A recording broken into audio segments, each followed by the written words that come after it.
Olá! Seja muito bem-vindo e muito bem-vinda ao Posso Tocar. Eu sou a Dani Dezembro, eu sou pianista, cantora e educadora musical e especialista em iniciação e desenvolvimento musical. E essa é mais uma videoaula aqui das nossas aulas do quadro de estudo musical, porque é nesse quadro onde você aprende a ter um olhar estratégico, analítico, consciente. Para quê? Para ter um melhor aproveitamento, para aprender a otimizar o tempo dos seus estudos musicais e assim conseguir evoluir e aprender músicas mais avançadas 10 vezes mais rápido, em qualquer que seja o seu instrumento. Por isso, de novo, seja muito bem-vindo e muito bem-vinda, porque o tema que a gente vai conversar hoje é Bach. Ao longo do nosso estudo musical, especialmente se a gente estuda o repertório mais erudito, mais clássico, a obra de Bach permeia ali o nosso avanço técnico-instrumental. E até a galera que toca um pouco de popular, de repente já tocou alguns temas de Bach. Enfim, esse foi um pedido aqui no canal para eu falar um pouco mais da obra de Bach, do estudo de músicas de Bach. Então eu vim com essa videoaula aqui para ajudar você que tá aí com um Bach diante de você, com uma peça, uma música desse grande compositor. E eu espero que essa aula seja agregadora, ela acrescente na tua vida, tá bom? Especialmente que ela te traga pontos bem práticos, assim, para você começar a implementar isso quanto antes, combinado? Então vamos lá? Quem foi Bach? Bach é o sobrenome de um músico chamado João Sebastião Bach.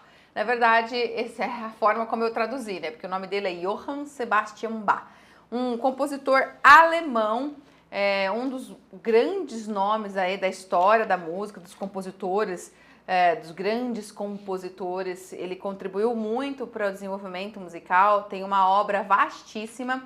Então ele nasceu na Alemanha, em Eisenach, eu não sei se é assim que pronuncia exatamente a cidade, mas Eisenach. Ele nasceu em 21 de março de 1685, então ó, faz um tempão, 1685. E ele está contextualizado em termos de história da música no período barroco. Então a obra dele é uma obra que caracteriza, que traduz um pouco do estilo barroco que nós temos. Não é só ele, né, que é um compositor barroco, mas ele é um dos grandes expoentes aí. Ele é filho de um professor de violino e de viola, então ele já veio ali numa família de músicos, ok? Ele tem vários irmãos que também já tocavam. Então ele tinha aula com o pai dele, ele aprendia a tocar violino e viola e fazia aulas de teoria musical já com o pai, enquanto ele era criança, enquanto ele estava indo para a escola, tá?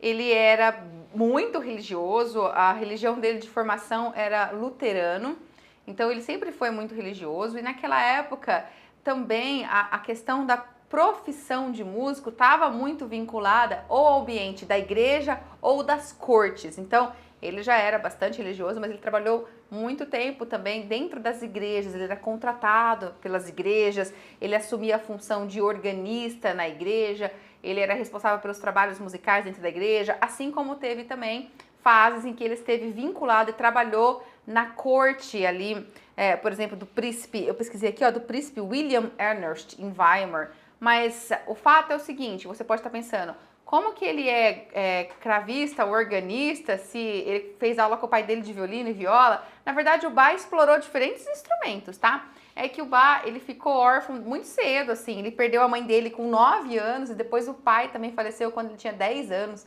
Então, ele ficou sem os pais muito cedo, assim, muito criança, e ele começou a morar com o irmão mais velho, e esse irmão já era organista de uma igreja, então o irmão começou a ensinar ele a tocar cravo, a tocar órgão, e ele se aprofundou muito nesses instrumentos, apesar de ter contato com outros instrumentos, tá bom? Então, ele acabou desenvolvendo uma vasta obra para esses instrumentos, para cravo, para órgão, mas não só. Ele compôs coisas para orquestra, compôs coisas para cordas, e ele tem mais de 1.100 composições em diferentes gêneros, em diferentes formas musicais. Então a contribuição dele é muito grande. Agora, uma curiosidade para você, assim, curiosidade mesmo, tá? O Bach, ele casou 2 vezes, ele teve 2 esposas. A primeira esposa ele casou com uma prima dele e esse casamento durou 13 anos e aí essa esposa faleceu. E com essa esposa ele teve 7 filhos, mas infelizmente nem todos sobreviveram, 4 faleceram, tá?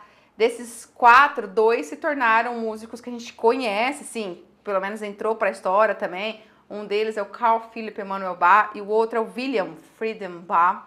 Ou seja, o Bach já veio de uma família de músicos e isso continuou repercutindo, né? Os filhos, dois desses primeiros, do primeiro casamento, dois entraram para a história, assim, né? Tem peças que a gente conhece, que às vezes a gente toca e tal. Mas aí depois ele casou com uma segunda moça, que é a Ana Madalena, e essa moça era 16 anos mais nova que ele, enfim, né? Ela era bem jovem perto dele e ele continuou com essa esposa até o fim da vida dele, até que ele faleceu, e com essa esposa ele teve 13 filhos. Então, assim, 20 filhos, né? Mas nem todos sobreviveram, tá? Dos 13 filhos do segundo casamento, 7 faleceram. Eu imagino não, com certeza, né? Naquela época, né, a medicina estava complicada, estava bem, assim, bem menos do que é hoje. Enfim, né? Então, também a expectativa de vida era bem menor, né? Enfim, então ele teve 20 filhos, mas teve 11 aí que acabaram falecendo. Então, 9 filhos que chegaram, né, acompanharam ele. E o Bach, ele morreu em 1750. Ele então nasceu em 1685 e morreu em 1750, quer dizer que ele viveu até os 65 anos de idade. E uma outra coisa assim curiosa que me chama a atenção é que a genialidade de Bach, que hoje é muito clara pra gente, especialmente quando a gente vai estudar composição e vai entender tudo que ele contribuiu para a questão do contraponto e tal, não foi reconhecida na época, não era valorizada. O trabalho de Bach, ele teve um reconhecimento póstumo. Depois da morte dele, ele faleceu em 1750 e na verdade ele foi redescoberto em 1829. Ou seja, quase 80 anos depois da morte dele, porque um outro compositor chamado Mendelssohn, Felix Mendelssohn, encontrou lá uma obra dele, que na verdade é a Paixão, de Segundo São Mateus, e exibiu, né? Colocou ela em apresentação, porque ele descobriu essa partitura por acaso, e aí ele falou, uau, vamos colocar, vamos apresentar isso, né? Então começou a chamar atenção, e aí as pessoas começaram a voltar o olhar sobre isso, começaram a fazer a pesquisa, a catalogação de toda a obra dele, que é tão grande, e começaram então a reconhecer tudo que ele contribuiu para a música. Apesar de assumir diferentes funções lá na frente do coro, na igreja, à frente das apresentações dentro da corte, o Bach, ele dava aula também, sempre deu muita aula, e ele nunca parou de compor, ele compunha continuamente, inclusive ele compunha para os alunos dele. Porque hoje a gente compra livros para estudar, né, o nosso instrumento. Naquela época, a bibliografia, a literatura para o instrumento ainda estava se formando. Alguém tinha que criar essa literatura, né? Hoje a gente tem toda a obra dele para estudar. Em termos de avanço técnico instrumental, por exemplo, nos instrumentos de tecla, lá ele compunha. Então ele tem muitas obras que ele compunha com caráter didático, sem contar as outras obras todas, tá? E agora você pode estar se perguntando, tá, mas por que eu tenho que saber disso? Você não tem que saber disso, mas é muito legal que a gente pesquise sobre o compositor que a gente está estudando. Se você está estudando sobre Bach e é um personagem tão longe, né, nasceu em 1685, está 400 anos quase longe da gente, né, não 400 ainda exatamente, mas enfim, mais de 350 anos aí afastado da gente. É muito interessante que nós mergulhemos no que existia naquela época, o que ele estava vivenciando, quais eram as bandeiras que ele levantava, quais eram os movimentos musicais, a concepção musical. É muito importante que a gente se aprofunde nisso, porque a gente vai tentar incorporar o máximo possível dessa sonoridade, dessas ideias, dessa estética, dessa linguagem, dessas dores que ele tinha, do que ele fazia, das finalidades pelo que ele fazia, qual é o propósito disso. Então é muito interessante que sim, você aumente a sua cultura musical, porque você pesquise o que está por trás desse compositor.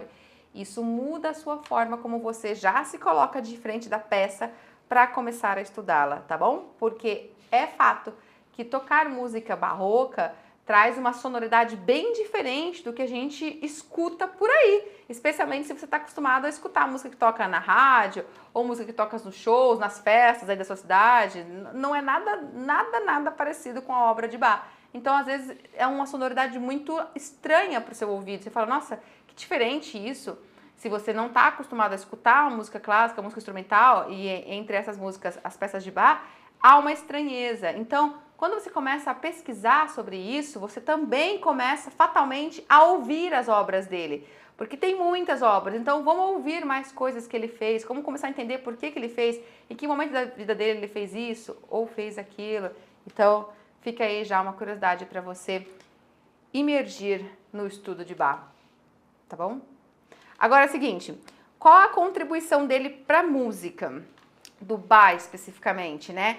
Ele é um dos maiores gênios da história da música, é um compositor barroco, como eu te falei, organista, cravista, violinista, e ele sintetiza os principais estilos antecedentes a ele, e uma grande contribuição, ele aprimora muito a arte do contraponto, mas muito assim, da questão da composição polifônica, a maestria que ele tem na composição polifônica, na forma de entender o pensamento contrapontístico, numa época em que já não se tinha como auge da composição o contraponto. Nós estamos falando do período barroco na música. Antes disso, nós tínhamos o período do Renascimento.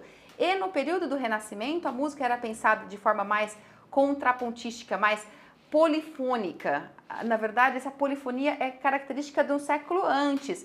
Mas o Bach, ele permanece com isso, ele traz esse tipo de pensamento. Os outros compositores já estavam experimentando um pensamento mais homofônico, porque a harmonia estava se consolidando nessa época também. Mas o Bach, ele continua desenvolvendo o pensamento polifônico, do contraponto.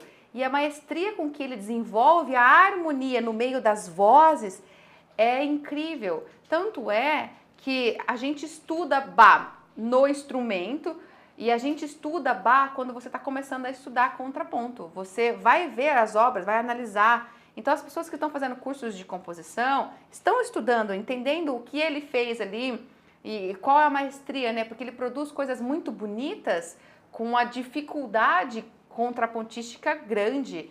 E ele produz peças a 4 vozes, às vezes tem algumas peças a 2 vozes, mas a 3, a 4 vozes. Então é bem interessante. É bem rico esse trabalho dele, essa contribuição aí é muito grande. A obra dele é na maior parte religiosa, mas também tem obra vocal e instrumental só. Ele era muito, muito religioso. O Bach sempre foi muito vinculado, era um homem muito temente a Deus, sabe? Então a obra dele revela essa alta carga de espiritualidade que ele tem, e é de uma riqueza musical que quanto mais você entende sobre contraponto, mais você admira. Quanto mais você tenta fazer exercícios de contraponto, você fala, uau, que coisa que ele fazia, porque você percebe a maestria que está envolvida nisso, tá? Então, dentre as obras dele, que foram mais de 1.100 composições que ele deixou pra gente, tem oratórios, cantatas, paixões, tem tocatas, tem concertos, tem prelúdios e fugas. Aliás, ele é chamado de o mestre da fuga. A fuga é uma forma musical contrapontística que tem uma característica específica, onde uma voz vai puxando, né? Uma voz puxa a melodia, as outras vão entrando depois, em paralelo com ela. E é bem rica a fuga. E ele tem um livro, né, especificamente para piano, na verdade não era para piano. Bach não conheceu, quer dizer, dizem que ele conheceu o piano, mas na época dele, mais pro final da vida, né? Ele não tinha o piano para explorar. O que se tinha era o cravo e o órgão, instrumentos antecedentes ao piano. Mas a gente usa hoje no estudo do piano essa peça, que é o Cravo Bem Temperado. Tem lá os seus prelúdios e fuga. Aliás, essa peça do Cravo Bem Temperado, ela contribuiu para a sistematização dos princípios tonais que estavam ali dominando a música no período, no final ali, já nesse século XVII, né, e que foi sistematizar com tudo no final do século XIX. Então, ele, por meio dessa obra do Cravo Bem Temperado, ele traz a questão do temperamento, da afinação temperada, enfim, ele realmente estava muito consciente do que ele estava fazendo. E para a gente que vai estudar a obra do Bach, uma das grandes contribuições é ter a possibilidade de desenvolver o nosso ouvido polifônico, porque o contraponto é a característica marcante do estudo da obra de Bach. Ele pensa de forma horizontal, ainda que na vertical, porque o encontro das vozes forma as harmonias, mas ele pensa de forma horizontal. Então, o nosso estudo desenvolve muito essa visão e a audição polifônica. É muito rico isso.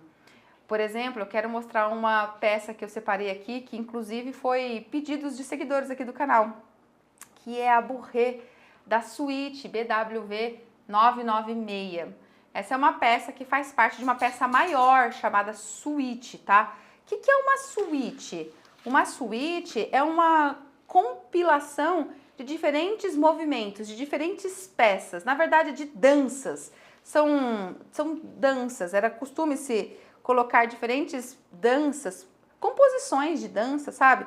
Uma em paralelo à outra, você agrupava todas elas e formava uma grande composição chamada de suíte, ok? Pois essa Bourrée é uma das danças que fazem parte da suíte catalogada como suíte 996. As peças de Bach são catalogadas dessa forma, né? BWV, Bach-Werk, eu não sei o que é o V, mas são as abreviaturas do sistema de catalogação da peça da obra dele, e é a obra de número 996, é essa suíte onde tem essa Bourrée, que é uma das danças.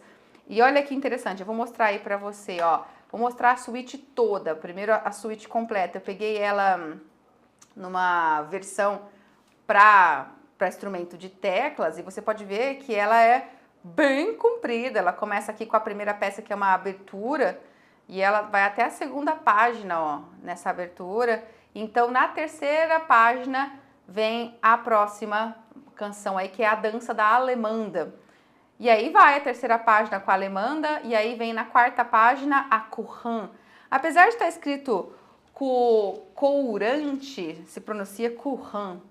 Depois vem, ó, na próxima página, a página número 5, a outra dança, a Sarabanda.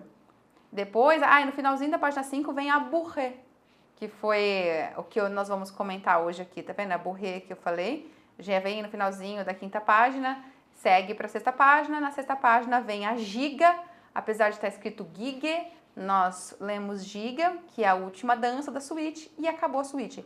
Então é uma composição aí que tem nessa escrita aqui 7 páginas, estão todas as danças reunidas, tá? A suíte, ela acabou assumindo um caráter modelo, assim, toda suíte tem as mesmas danças. Às vezes tem mais, pelo menos as mesmas danças, que são uma Alemanda, uma Courant, uma Sarabanda e uma Giga. Então, essas 4 danças aqui sempre tem, é meio que um modelo. E aí, há algumas variações, se eu posso dizer assim, né? Algumas, na França, por exemplo, a suíte começa a colocar uma abertura antes dessas danças. Então vem uma abertura, uma peça chamada de abertura, aí começa a Alemanda, a Courant, a Sarabanda e a Giga. Na Alemanha, já costumou-se colocar entre as duas danças finais, entre a Sarabanda e a Giga, uma outra dança. E aí, às vezes, era um minueto, às vezes era um Bourrée, às vezes era uma gavota, às vezes era um passapide, não sei como é que lê, passepied, eu falo passapide, eu tenho um pouco de dúvida na pronúncia disso, tá? O fato é que, por exemplo, você já deve ter tocado os minuetos de Bach, sabe? Minueto número tal, minueto em sol menor, minueto faz parte de uma suíte, porque era uma dança. E a título de curiosidade para você saber, ó, eu pesquisei aqui e vou compartilhar com você o que diferencia essas danças. A Alemanda, por exemplo, é uma dança originalmente alemã, por isso Alemanda, né? Em compasso binário moderado, que passa por modificações pelos autores franceses e se transformam numa dança em quaternário, com o primeiro tempo curto e fraco. Então ela era, a Alemanda geralmente uma dança em binário, mas depois passou para ser quaternário. A Courant é uma dança italiana em 3x4 ou 3x8, rápida, enquanto que a Courant francesa era escrita em 3x2, lento. A Sarabanda é uma dança latino-americana e espanhola, adotada na Itália e modificada na França com andamento mais lento, em 3x2.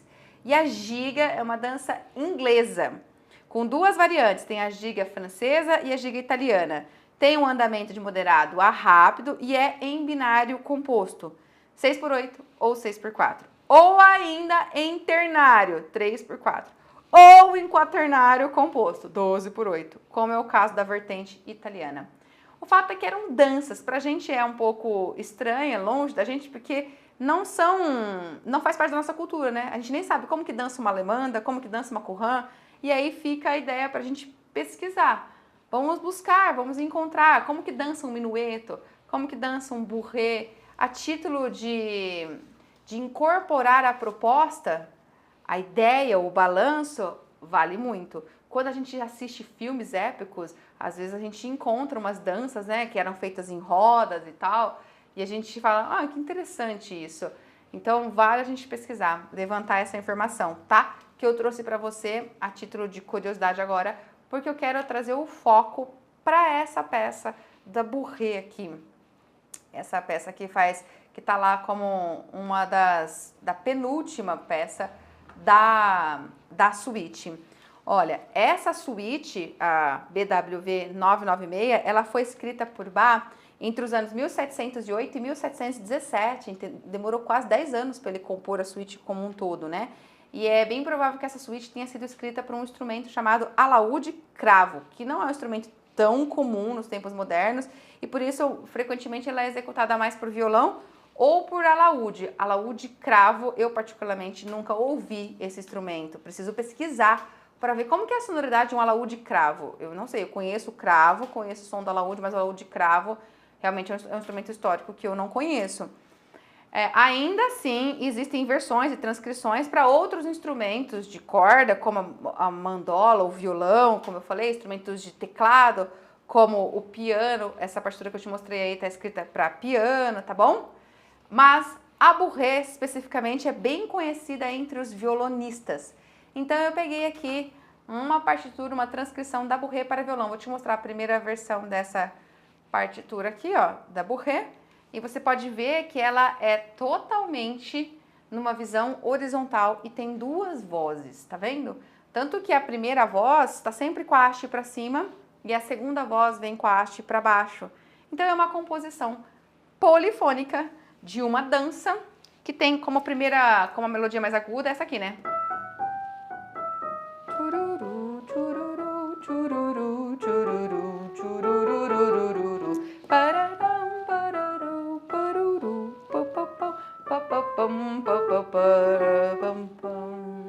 E aí, tem a parte B aqui, né?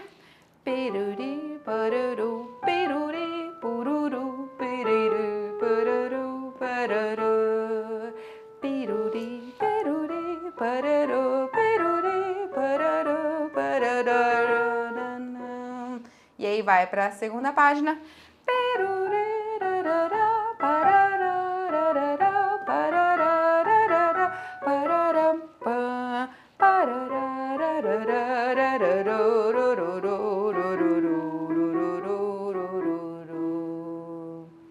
E essas são as duas partes da música. Uma curiosidade é que geralmente as suítes barrocas, elas têm todas as danças na mesma tonalidade e elas têm a forma binária, ou seja, é sempre um A e um B. E essa Bourrée é um A e um B e ela tá em Sol maior, assim como todas as outras danças da suíte que eu te mostrei ainda há pouco. Todas as outras danças estão Sol maior. Ela está em Mi menor. É que tem o Fá sustenido aí, que seria característico da tonalidade de Sol maior, mas também de Mi menor. E ela está em Mi menor. Isso aqui forma um Mi menor. Já já a gente conversa, mas você pode olhar que depois dessa Ana Cruz aqui, o baixo, a voz mais grave está na nota Mi. E a voz mais aguda está no Sol. Formou a terça do acorde de Mi menor. E a sonoridade é de uma escala menor, né? A segunda voz é o que tá aí como mais grave. A segunda voz é isso aqui.